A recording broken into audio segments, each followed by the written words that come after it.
Let me start with something simple. Something so ordinary you've probably never stopped to question it. You have a birth certificate, your parents have one, your grandparents most likely. And for most of us, that document feels as natural as breathing. Proof that you exist, proof that you matter, proof that the world acknowledges you were born. We carry it to the DMV, to the Passport Office, to the Social Security Administration. We treat it like a birthright. But here's the thing. For the vast majority of human history, thousands of years of civilization, empire, conquest, trade, and governance, nobody needed one. Not a single soul. And then, within the span of roughly 2 decades at the turn of the 20th century, nearly every industrialized nation on Earth decided that they did. All of them. Simultaneously. As if following instructions they didn't fully understand. That's where I had to start asking questions. Let's go back.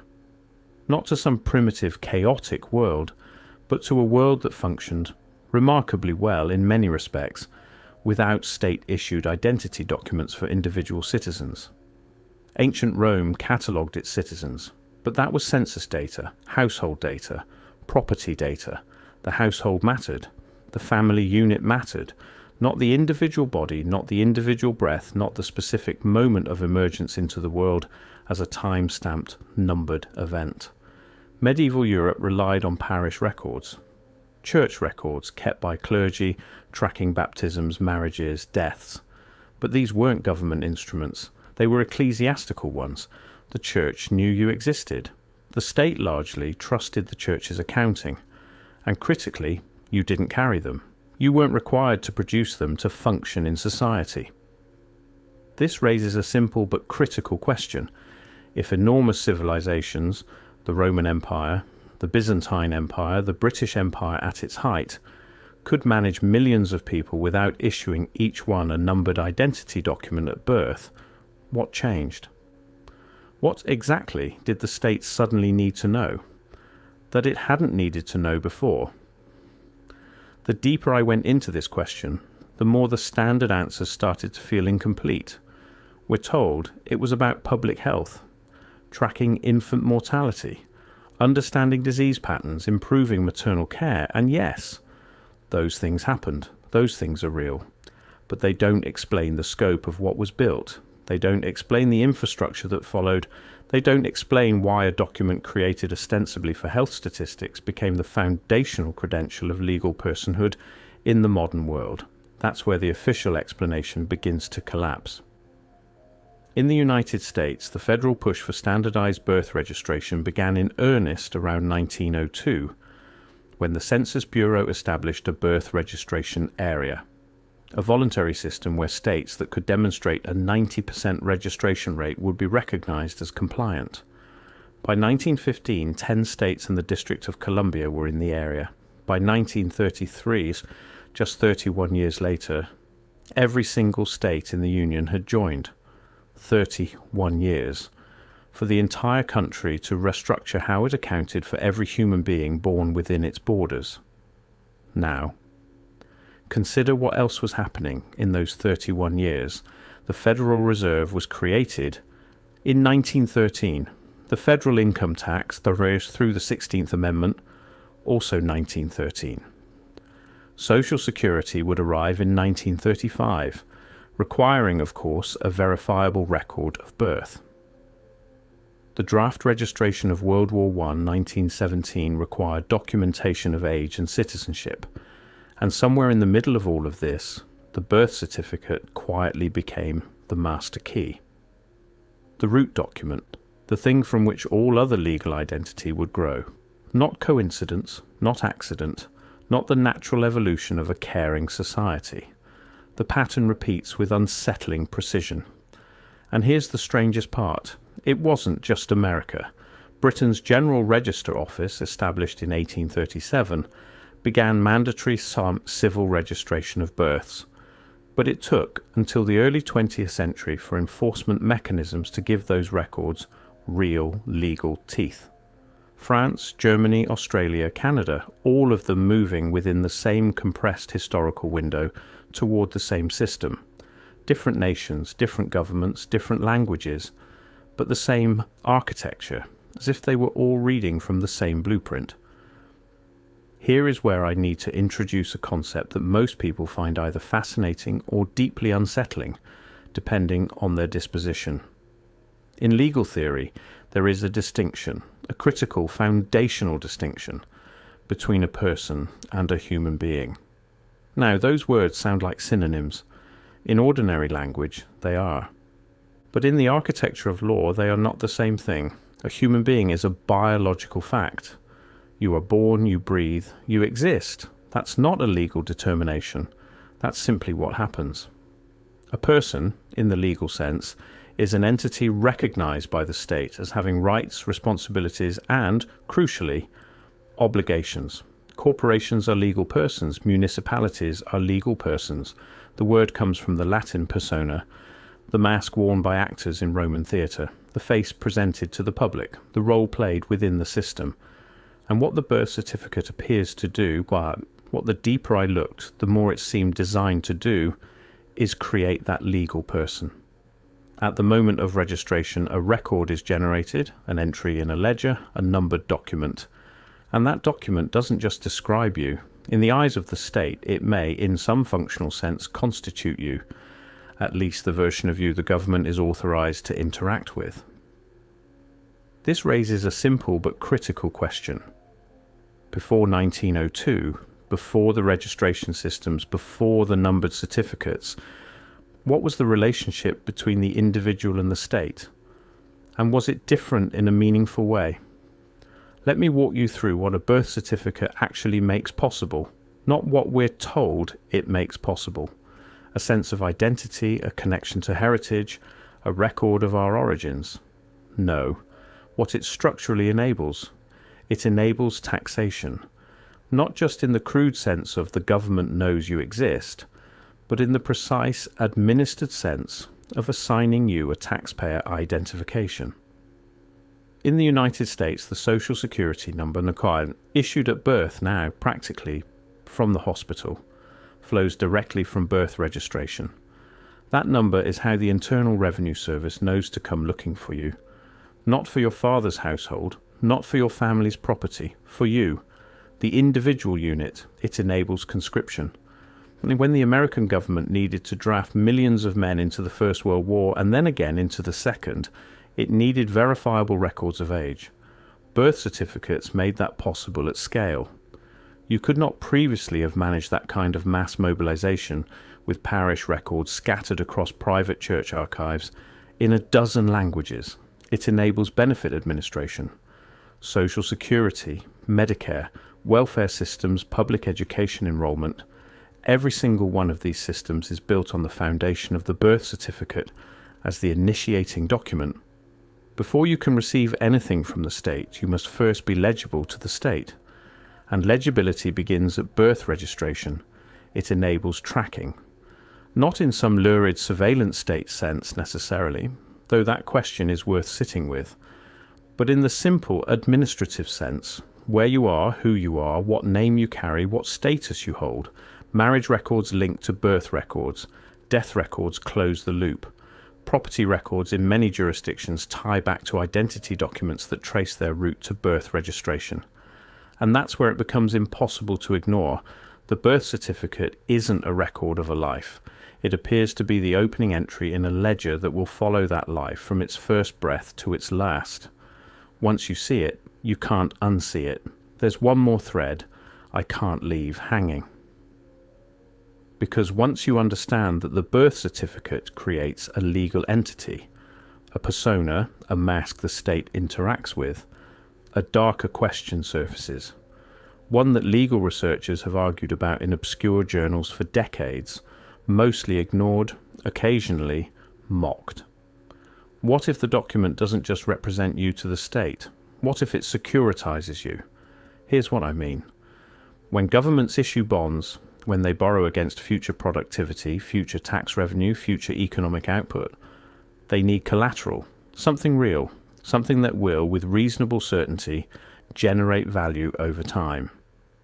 And in the early 20th century, precisely when birth registration systems were being universalized, Governments were also expanding their capacity to borrow massively, backed by the projected economic productivity of their populations.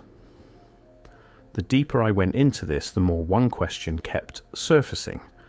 Is the registered citizen, the legal person, the numbered entity, functioning in some structural sense as that collateral, not the human being, not the breathing, living person, but the legal fiction attached to them at birth?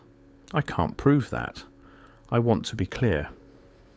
The evidence suggests the question is worth asking, not that the answer is settled, but consider the pattern: registration, numbering, bonding, taxation, debt, all of it building decade by decade into an interlocking system where the state's financial architecture and its citizen registration architecture evolved in near perfect parallel. Not separately, not independently, together. And here's the strangest part: when you try to find where that parallel is formally acknowledged, in policy documents, in legislative records, in the public discourse of the era, the silence was deafening. Here is what troubles me most, and I want you to sit with this because it's subtle.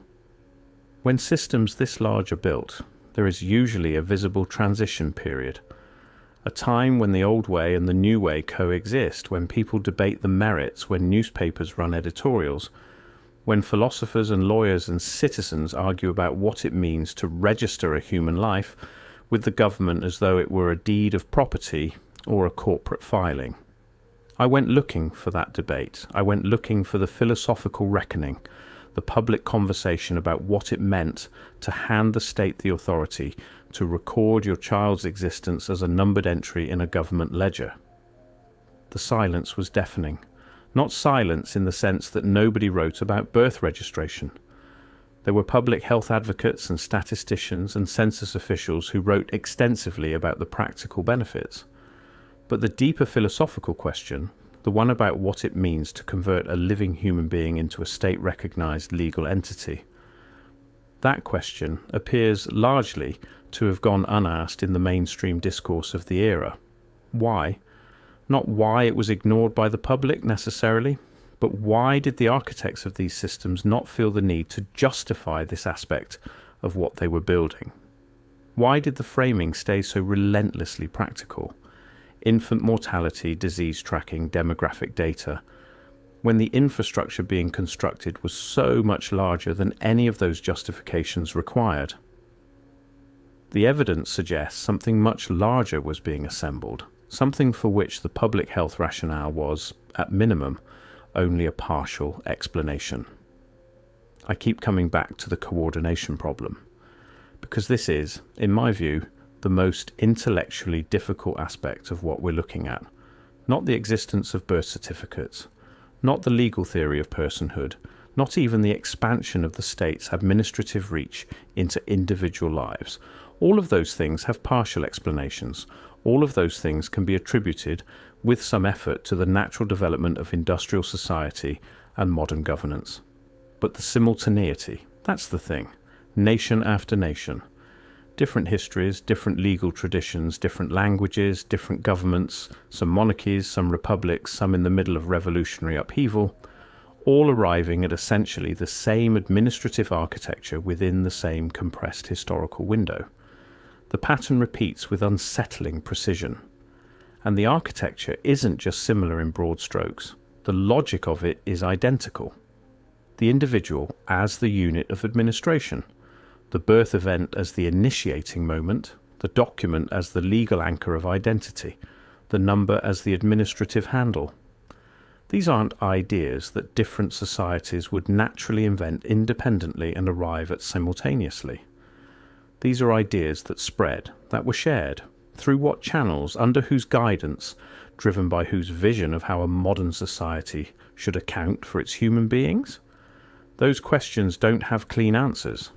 And I'm not going to pretend they do, but I'll tell you what the official explanation doesn't account for.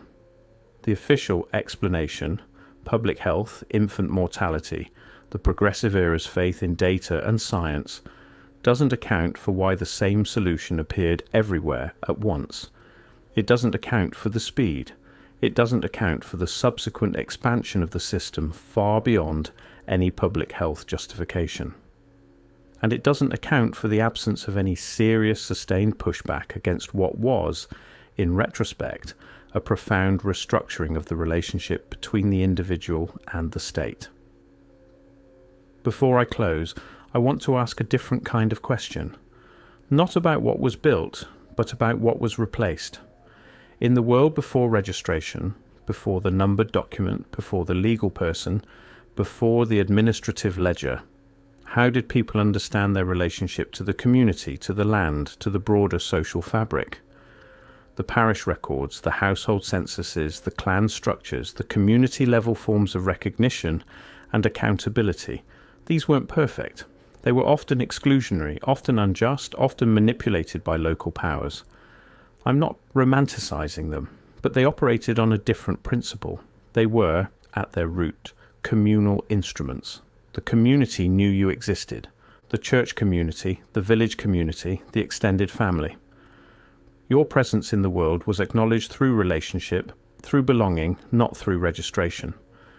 What the birth certificate replaced, or at minimum dramatically restructured, was that relational form of recognition. It substituted a state relationship for a communal relationship. You are real now, not because your community knows you, but because the government has recorded you. That's a profound shift. And it happened so quickly, so smoothly, that most people alive today have no memory of any other way of being recognized. Is that loss? Is that progress? Is it both? I don't know. And I think that uncertainty is important. Here is where I have to leave you. Not because the story ends here, it doesn't. It extends forward into social security, numbers issued at birth, into the digital identity systems being assembled right now, into the question of what it means when the foundational document of your legal existence is held ultimately not by you, but by the state that issued it. But I leave you here because the most important questions are the ones that remain open. Why, in the span of 30 years, did every industrialized nation build the same system? Who decided that the individual human being, not the household, not the community, not the family, should be the fundamental unit of state administration? What was the world like? What was the experience of selfhood like before your existence was a numbered entry in a government archive? And what does it mean? What does it really mean that none of us were asked whether we wanted to be registered? You were enrolled in this system before you could speak, before you could think, before you could consent or object or even understand the question. And the document that proves your legal existence, the one you need to get a driver's license, a passport, a social security card, a bank account, a job, a mortgage, a life as the state recognizes it. That document was not created for you. It was created about you. There's a difference. And the deeper I went, the more I became convinced that difference matters, that it has always mattered, that someone somewhere understood exactly what they were building, and that the rest of us were never meant to notice.